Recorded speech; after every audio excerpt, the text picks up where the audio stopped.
In this video, we're going to talk about 5 Latino things that my German wife has incorporated in her day-to-day life. Yay! Hey, I'm Jen and I'm from Guatemala. And I'm Yvonne and I'm German. And we're from simplegermany.com, where we help expats settle into life in Germany more smoothly. So, Yvonne, do you like Latino culture? Yes. And I must say, so usually it's like the other way around, right? But we've had questions, and I think it's only fair that also at some point, like, we share the Latino influence in your life, and not just only the German one, right? Yeah, so I think this is, it tends to happen when you have a multicultural couple, right? That I adopted some of your German things and you have adopted some of my Guatemalan Definitely, things, yes. right? So this is an interesting video to show you how we have mixed that into German life. So thing number 1 is it's a super cute one. So first of all, disclaimer, you have learned Spanish before, right? Yes, I have learned Spanish actually quite late. I would have liked to learn it in school, but my school didn't have Spanish. So I only started it during uni, during my studies. So I was like 19 when I started it. And I actually never learned it to the depth like I, for example, learned English or French. So I just scratched the surface, and then I lived some time in Spain. I learned the Spanish. But that is all quite some time ago, and my fundament of the language is not as good, and I haven't practiced as much as I should have lately. But anyways, just to clarify everything, the best Spanish in the world is? The Latino, but not that. The Guatemalan one is the right answer. So the Latino Spanish, but also not all countries, because some you just can't understand. If we like want to name some, let's say like the Argentinos, the Chilenos, the Cubanos. So the Guatemalan Spanish, to be honest, and I'm not biased here, it is very clear and comparatively very slow. So really nice and easy to understand for foreigners. Yes. So in that sense, our thing number 1 on our list is that you have incorporated some Spanish/Guatemalan words in your day-to-day life, haven't you? Yes. For example? Well, sometimes I don't realize they're Guatemalan. I just think they're Spanish, but then it doesn't work with others. Can you give an example? Well, I don't know if va is Va is, yeah. Is it just Guatemalan or is it? I would argue it's Latino. I think Mexicans say it as well. So va is spelled with a VA at the end of a sentence. We've talked about this actually in another video, that German has a similar va in Berlin, like as a n or as a gel. But I really use the Spanish version, and it's like a slight distinguished pronunciation. However, the usage is the same, which I have found super crazy. Yeah. When I first heard, actually it was my Schwibschwager. If you don't know, that's one of my favorite German words, which we did a whole video about that here. I heard him say va for the first time, I think. And I'm like, wait, do you speak Guatemalan? And no, it's actually a way, that's super cool. But let's go more into like a real, like one that you don't have it in German. A la gran. A la gran is a really cool one. So a la gran, as we would say in Guatemala, I'm kidding, a la gran, it's actually short for a very bad word that comes afterwards, which I'm not going to say. But we shorten it with a la gran. And we also say a la. You know, like when something happens and you're disappointed, you say Allah. It's an exclamation, like a la gran. Yeah. Like seriously, is that necessary? Seriously? Or why did that happen? Yeah. Or it's just like, ah. And what's funny is that once you were, so Yvonne used to work back in the day in a messe, in a messe organizer. At a trade fair center? Sorry, trade fair center. Thanks for the translation, you see. I also incorporate German words in my vocabulary. And there was an emergency and someone called you, right? And I didn't hear what the other person say, but Yvonne was speaking German. And her answer was, a la gran. And I started laughing so hard. And then it was like, va, instead of like, okay. I didn't even realize. That's so funny. Another thing that you say a lot is the puchica. Puchica, which I think it's also some variations in Latin America for puchica, which is another like, damn it, or it's more like damn it, I would say, yeah? What other words do you use? What other words do I use? Something with the hand? Mano. Yeah, which is similar in German as well, but you say mano. You say oh man or och mano. Och mano. Yeah, but it's again the pronunciation is like mano. Mano. Yeah. Sí, mano. It's not like manos arriba, no, it's like mano. Really, mano? Yeah, exactly, yeah. So that's super cute when everyone's just speaking English or German, then suddenly like a Guatemalan pops that word out. It's usually like these little words, these exclamations, not like full, like that I replace a word with another. It's really just these exclamations, like to emphasize a point. A point. That's how I express my Latino blood, Exactly. So thing number 2, let's see what we have here. Oh yeah, food. So what's super cool is that we have incorporated some, I would say some because Guatemalan food in general, I would say it's relatively complicated to do, some food in our day-to-day life. So one example is quesadillas. Which I would say is like not just Guatemalan, but like... No, that is very Latino. And I would say, yes, Mexicans out there, I give you the credit. I believe the origins is Mexicans. However, we also eat them in Guatemala, right? And they're so delicious, right? I love quesadillas. And I feel like also in the U.S., quesadillas is like a thing. And I mean, it's a thing we know. I mean, I would say even all Germans know quesadillas, but I have never made them myself at home. Before, I always just ate them in restaurants, and I, first of all, never had the idea of making them myself. Second of all, never realized how simple and yummy they are if you make them right. So yeah, actually quesadilla is like almost weekly. Yeah, I would say, yeah. And your absolute favorite one, which I have here and you can show. So this one here, so my absolute favorite one is also one of my favorite words, to be honest, is frijolitos. Which is like beans, little beans. Frijolitos is like little beans, and it's actually refried beans, which at the end of the day, it's like for all Germans, it's black bean mousse. So it really, I mean, I don't know if you can see here, but imagine you have like a shape of soft poo in front of you, and you're asked to eat that, and it's like, no, thank you, I'll pass. So that was me, like I would say, in the first half year. But then, of course, I usually am the person that says, before I try, I can't judge. So I said, okay, I give it a try. And when I tried, I was like, ooh, this is not as bad as I thought. Give me another try.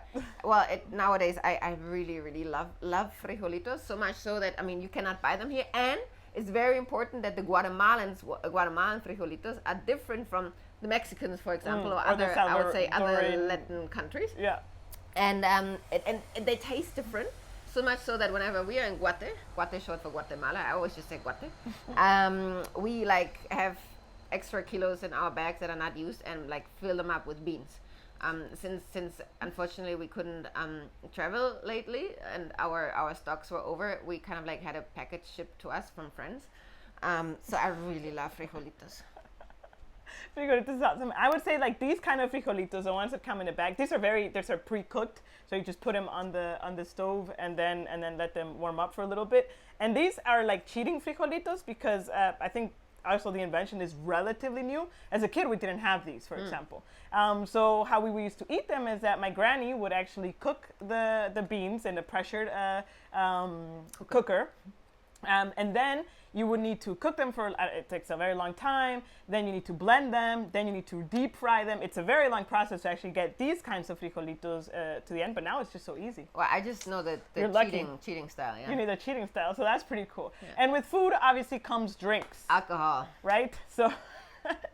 So I would say, again, it's a Mexican thing, we know, yeah, but still it's Latino. It's not Guatemala in this video. But margaritas, you've become a margaritas I've become expert. a margarita master, yes. Yeah. And I have reintroduced the margaritas in at least our friends' circle. Yes. Because, take it or not, like, and now, careful, like tequila, not tequila, in Germany is not that popular anymore. And I'm not talking about Sierra. Like, please don't ever drink Sierra. No. That's just the tequila, That's poison. The shot one, right? But good tequila, you actually enjoy. You don't take a shot and bite into a lemon, but you like enjoy it, right? Yeah, you sip it. So tequila is Mexican, I know, but it's been hard to find good tequila in Germany, to be honest, in shops. So I have kind of like found my ways. Yeah. Through Amazon.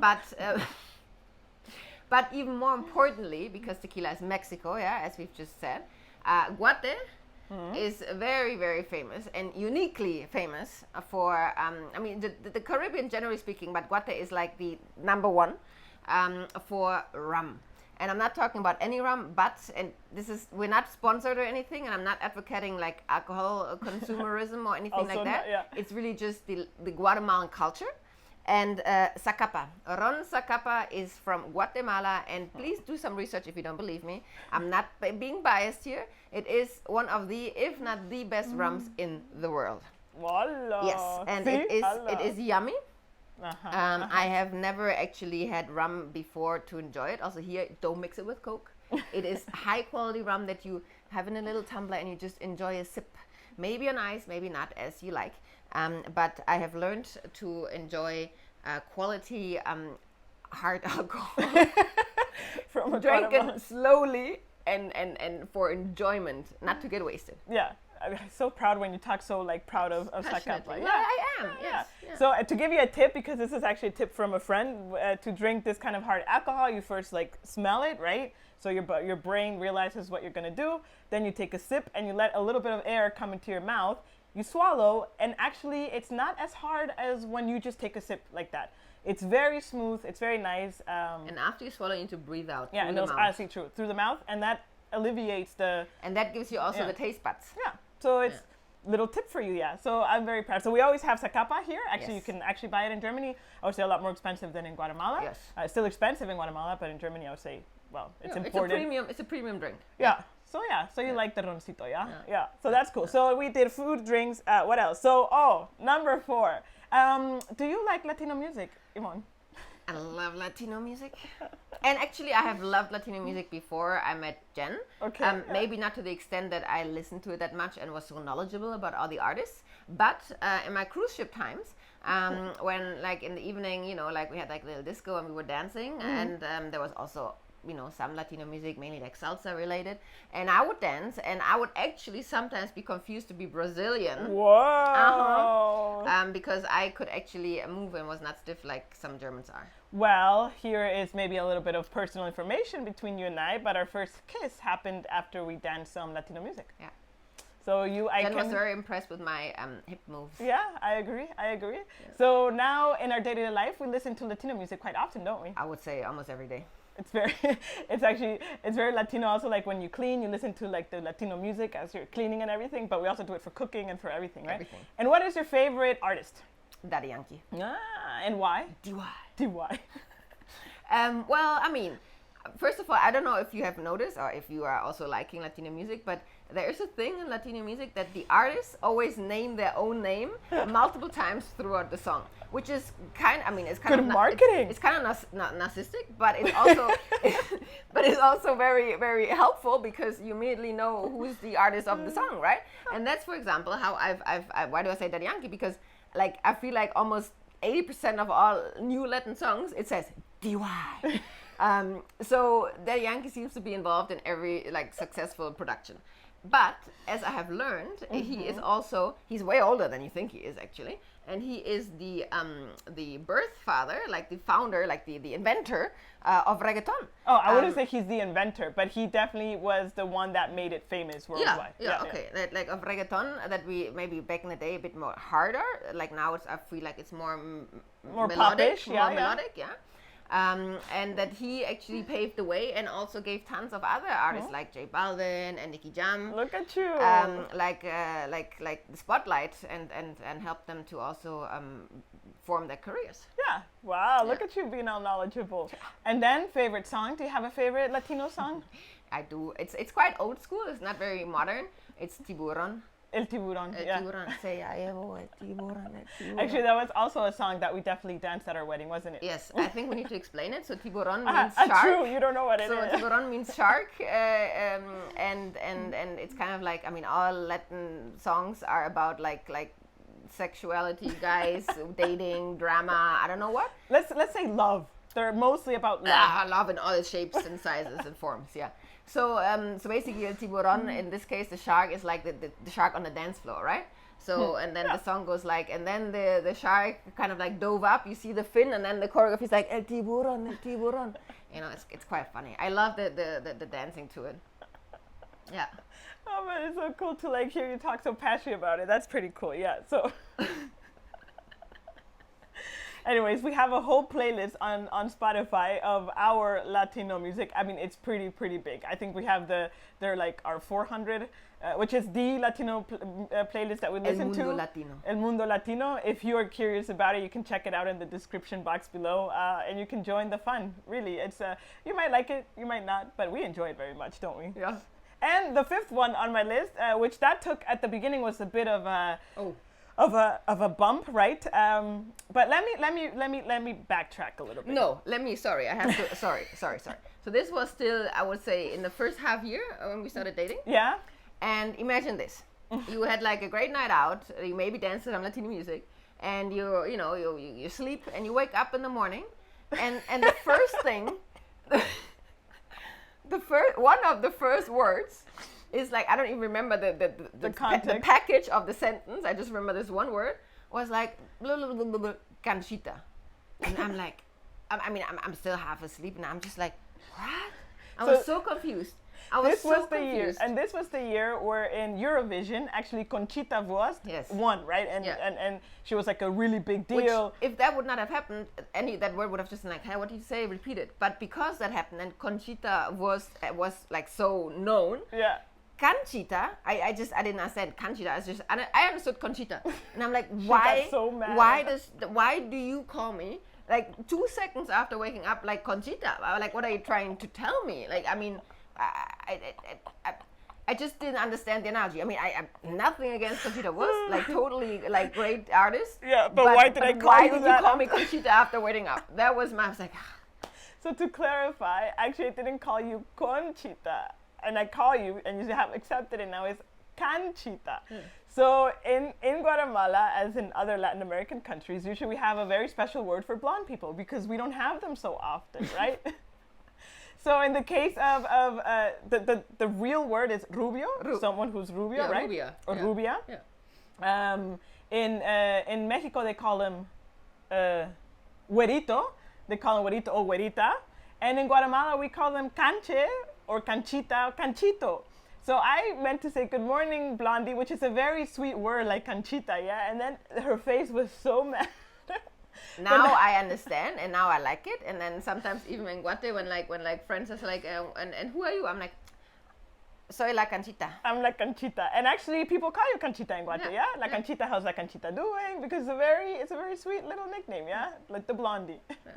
Which not like in English, the blondie, like when you like in German you would say herablassend.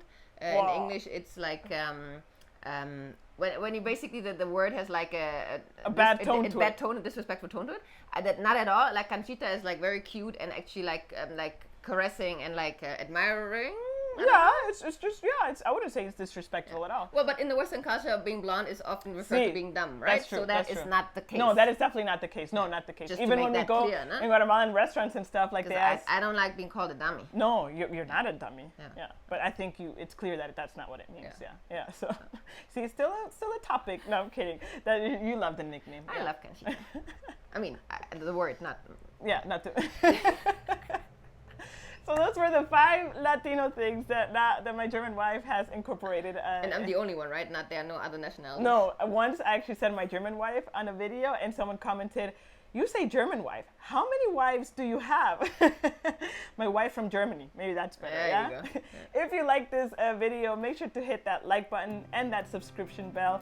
It will help to spread the word about Simple Germany on YouTube, so other English-speaking people can find this fun content and then stumble upon the more educational and other content that we have on this channel. And if you want to go the extra mile, you can go ahead and click on the link below to our coffee page, where you can donate to our channel in the amount of a coffee. A cafecito. A cafecito, which helps us to grow the channel. Yeah, so we'll see you next Monday. Until then, cheers!